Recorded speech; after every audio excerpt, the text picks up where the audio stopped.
Then there are the vehicles that stood up. That defied replacement, that not only withstood combat but attempts at making a better tool. Stalwart machines whose useful life just can't be stopped. Here are top 5 best and worst vehicles of the US military.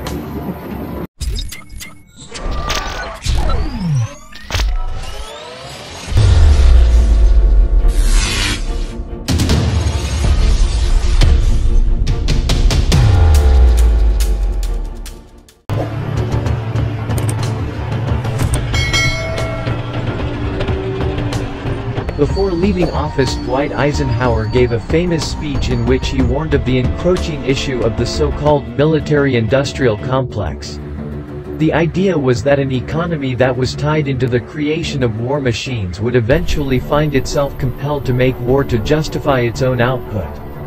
What perhaps Eisenhower didn't predict was the labyrinthine process of development and approval of weapon systems that would lead down billion and sometimes trillion-dollar dead ends. While the United States military has produced some of the world's most impressive weaponry, there have also been some epic blunders and failed experiments along the way.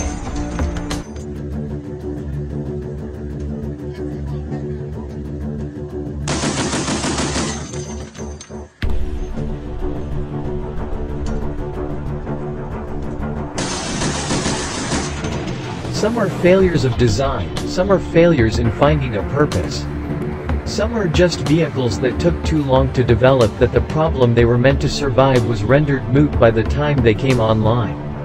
Sometimes it was simply asking too many things from one vehicle.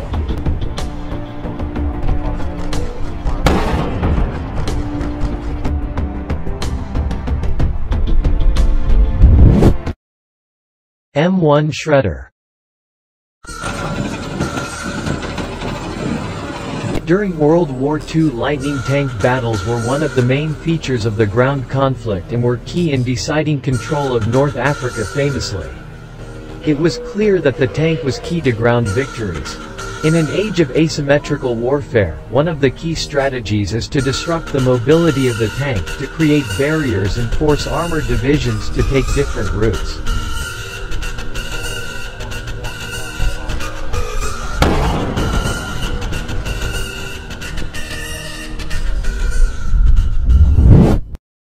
Flyer Advanced Light Strike Vehicle.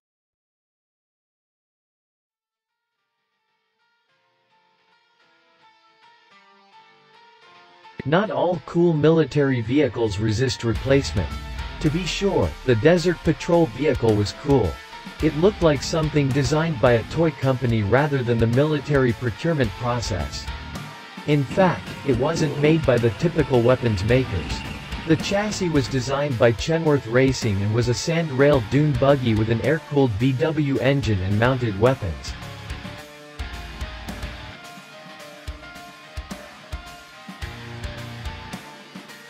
The Advanced Light Strike vehicle replaces that ride with an all-wheel drive chassis, still by Kenworth, light armor options and 4 seats over 3 with even more mounting options. Power now comes from a Porsche-derived diesel engine. All this while still retaining its toy design of cool looks. Dagger's world-class all-terrain capability and no-compromise deployability is matched by its intuitive operation and ease of in-field service and repair. High-mobility multi-purpose wheeled vehicle.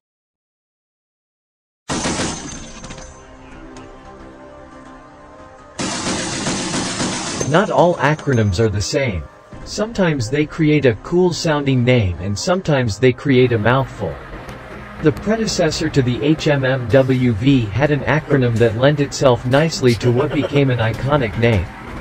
The General Purpose or GP vehicle became known as the Jeep, leaning on the multi-talented Eugene the Jeep, who would only say the word Jeep. HMMWV hasn't been so lucky.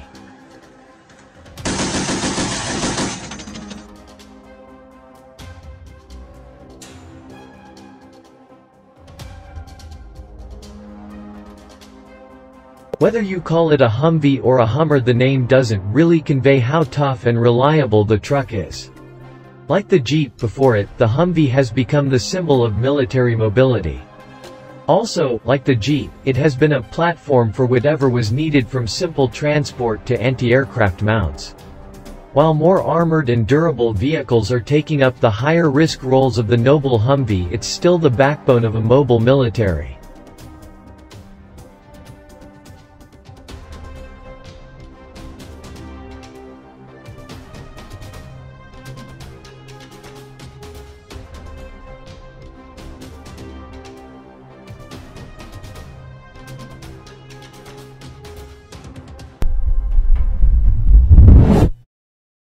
M1A1/2 Abrams battle tank.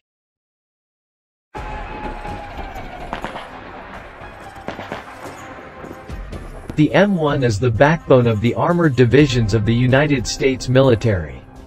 Most of the craft that went into development and failed had at least this one line item on the requirements: keep up with the Abrams.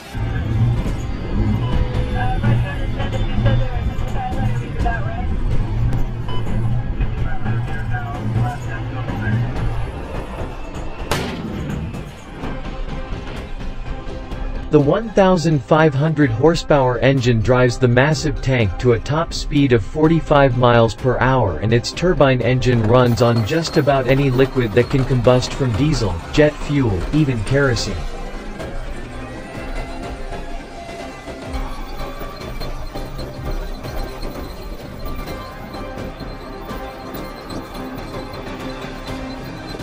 The tank replaced the T-70 in the 70s. It hadn't seen battle until Desert Storm. Out of over 1,800 M1s sent to the desert, only 9 didn't come back, and 7 of those were from friendly fire. The remaining 2 were scuttled after being damaged in battle.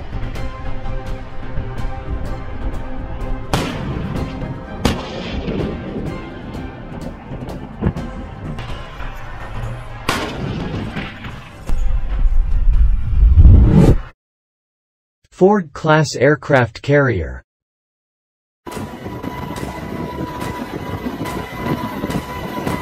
The Navy has been slowly upgrading and improving the iconic Nimitz-class supercarrier since its introduction in 1975.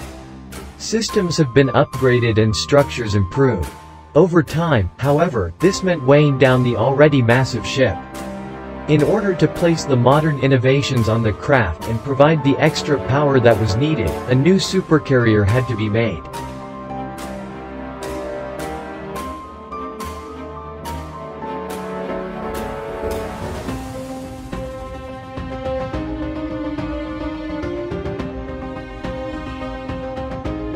The Ford class has a better nuclear power engine at its core and enough automated systems and revised designs that it's able to carry roughly the same complement of armament with less crew. Just about all of the modern craft in use can launch from the ship around 120 a day under normal circumstances to 240 for surge purposes. Aircraft carriers have been the chief way to project power across the globe, and the Ford class is the most advanced way to do that.